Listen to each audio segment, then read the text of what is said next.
ఇది నిజంగా సిగ్గుపడాల్సిన విషయం. ఒక హిందువుగా పుట్టి మన పండుగలు ఎందుకు చేస్తామో కూడా తెలియని పరిస్థితిలో ఉన్నాం. మన పండుగలైనటువంటి భోగి, సంక్రాంతి కరం ఎందుకు చేస్తారనే విషయం ఎంతమందికి తెలుసు? భోగి అంటే భోగం అంటే కాచుకోవడం, సంక్రాంతి అంటే కోడి పందాలు, గాలిపటలు ఎగరేసుకోవడం, కనుమ అంటే ఫుల్గా తాగి పడుకోవడం. ఇది తప్పించి మనకి పండుగలు ఎందుకు వచ్చాయి, వాటి వెనక కథ ఏంటనేది ఎంతమందికి తెలుసు? అసలు మీకు గనక తెలియకపోతే ఇప్పటికీ మించిపోయిందేం లేదు. ఈ వీడియోలో వాటిని తెలుసుకునే ప్రయత్నం చేద్దాం. ముందుగా ఈ వీడియోని ఒక లైక్ చేసి కంటిన్యూ చేయండి. నా పేరు Balakrishna and welcome to content speaks official. జనవరిలో వచ్చే పండుగల్లో మొట్టమొదటి పండుగ భోగి.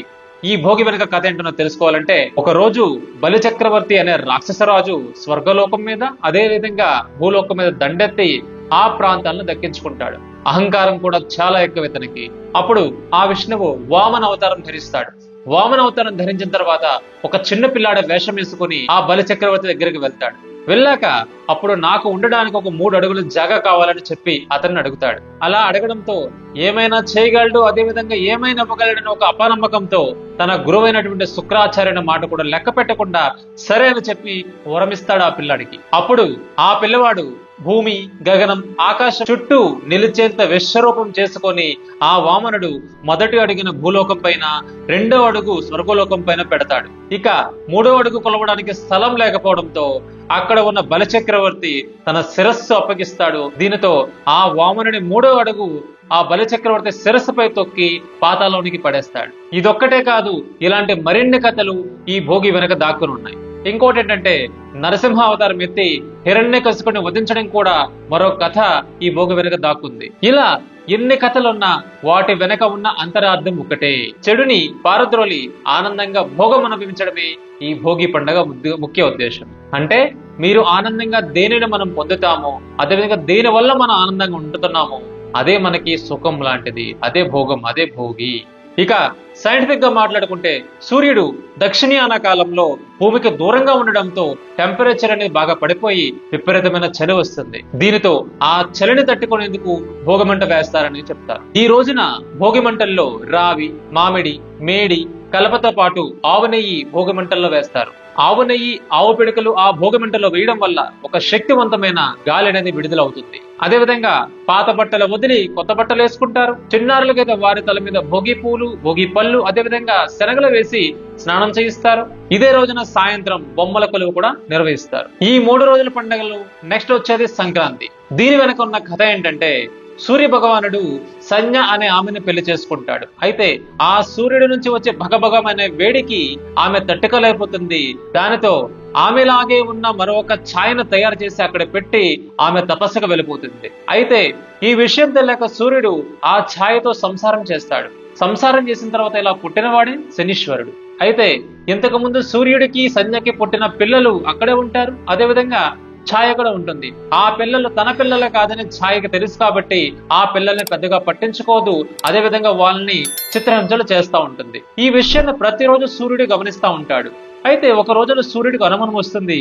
ఎందుకు ఇలా చేస్తుంది, నిజంగా ఆమె నా భార్య సంజ్ఞేనా అని చెప్పి చాలా అనుమానిస్తాడు. అప్పుడు సూర్యుడు దివ్య దృష్టితో చూస్తాడు.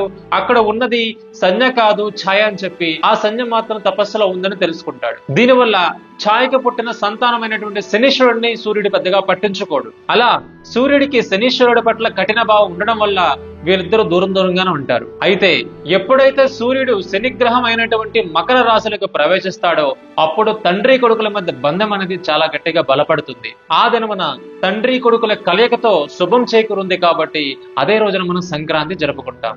ఇక సైంటిఫిక్ గా మాట్లాడుకుంటే, ఎన్నో నెలలు కష్టపడిన తర్వాత పంట ప్రతిఫలంగా చేతికొస్తుంది కాబట్టి, శుభం జరిగింది కాబట్టి ప్రకృతికి కృతజ్ఞతగా ఈ సంక్రాంతిని జరుపుకుంటారు. ఈ రోజున మనం ఇచ్చే కానుకలు గంగిరెద్దులు తీసుకుంటూ తల ఊపుతూ ధన్యవాదాలు తెలుపుతూ మోకాళ్ళ మీద వంగడం లాంటివి చూస్తాం. అయ్యగారికి దండం పెట్టు, అమ్మగారికి దండం పెట్టు అంటూ గంగిరెద్దులలో సందడి చేస్తారు. కొత్త ధాన్యం వచ్చిన సంతోషంలో ఆ ధాన్యాన్ని మనం దానంగా ఇస్తాం. ఈ రోజున మన ఇంటి ముందు రంగురంగుల ముగ్గులతో, మధ్యలో బొబ్బిళ్లతో కలకలలాడుతూ ఉంటాయి. ఇంట్లో చక్కని పిండి వంటలు చేసుకొని తింటారు. కోళ్ల పందాలు, గాలిపటాలు ఆడడం అనేది మామూలే. ఈ రోజున పితృదేవతలకు తప్పనిసరిగా తర్పణం అనేది అందిస్తారు. ఇక పండుగల్లో నెక్స్ట్ వచ్చేది కనుమ. దీని వెనక ఉన్న కథ ఏంటంటే, పాండవుల్లో ముఖ్యమైన వాడు అయినటువంటి ధర్మరాజు ఇంద్రప్రస్థ్ అనే ఒక రాజధానిని ప్రజల కోసం నిర్మిస్తాడు. దీనితో అక్కడ ఉన్న ప్రజల ఆనందానికి అవధులు లేకుండా పోతాయి. దీనితో కౌరవుల్లో ముఖ్యమైన వాడు అయినటువంటి దుర్యోధనుడు ఈ పాండవుల పట్ల, అదే విధంగా ధర్మరాజు పట్ల అసూయ, ద్వేషాన్ని పెంచుకుంటాడు. ఎలాగైనా ఈ కౌరవుల్ని అంతమొందించాలని చెప్పి పన్నాగం పన్నుతాడు. పాండవులతో చాటు పందాన్ని ఆడేలా చేస్తాడు. అప్పుడు దుర్యోధనుడి మామ అయినటువంటి శకుని సాయంతో మొదట రాజ్యాన్ని, అదేవిధంగా వాళ్ళ భార్య అయినటువంటి ద్రౌపదిని కూడా కోల్పోవడం జరుగుతుంది. రాజ్యాన్ని కోల్పోవడంతో 12 సంవత్సరాల వనవాసం మరియు 1 సంవత్సరం అజ్ఞానవాసం చేయాల్సి వస్తుంది. అయితే ఈ 13 సంవత్సరాల వనవాసం తర్వాత మళ్ళీ రాజ్యాన్ని తిరిగి చేజెక్కించుకునే ప్రయత్నం చేసినా కూడా ఆ ప్రయత్నాలని ఫలించవు. దీనితో శ్రీకృష్ణుడు పాండవుల పక్షాన రథసారథిగా ఉండి 18 రోజుల పాటు యుద్ధాన్ని చేయిస్తాడు. ఈ యుద్ధంలో పాండవులది అంతిమ విజయం అవుతుంది. అగైన్ ఇక్కడ కూడా అధర్మం మీద ధర్మం గెలిచింది.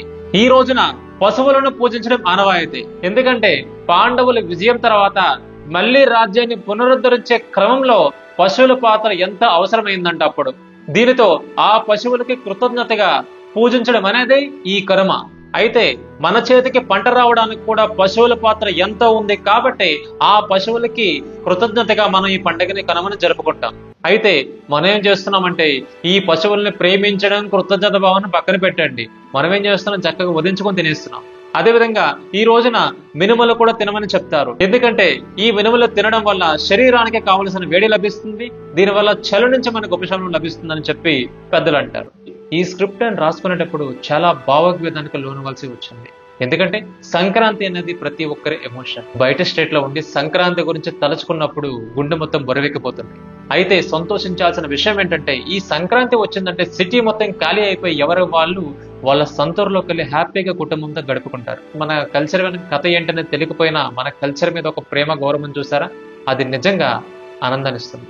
ఈ శుభదినమున మీకు, మీ కుటుంబీకులకు భోగి, సంక్రాంతి, కనుమ శుభాకాంక్షలు. ఇంత ఈ వీడియోని ప్రతి ఒక్కరికి షేర్ చేసి మన పండుగల వెనక ఉన్న కథలు ఏంటనేది ప్రతి ఒక్కరికి తెలియజేయండి. అదేవిధంగా ఛానల్ ని సబ్స్క్రైబ్ చేయండి, వీడియోని ఒక లైక్ చేసి ఏమనుకుంటారో కింద కామెంట్ చేయండి. ఇలాంటి మంచి కాంటెంట్ తో మళ్ళీ మీ ముందుకు వస్తాను. అంతవరకు signing off, content speaks official.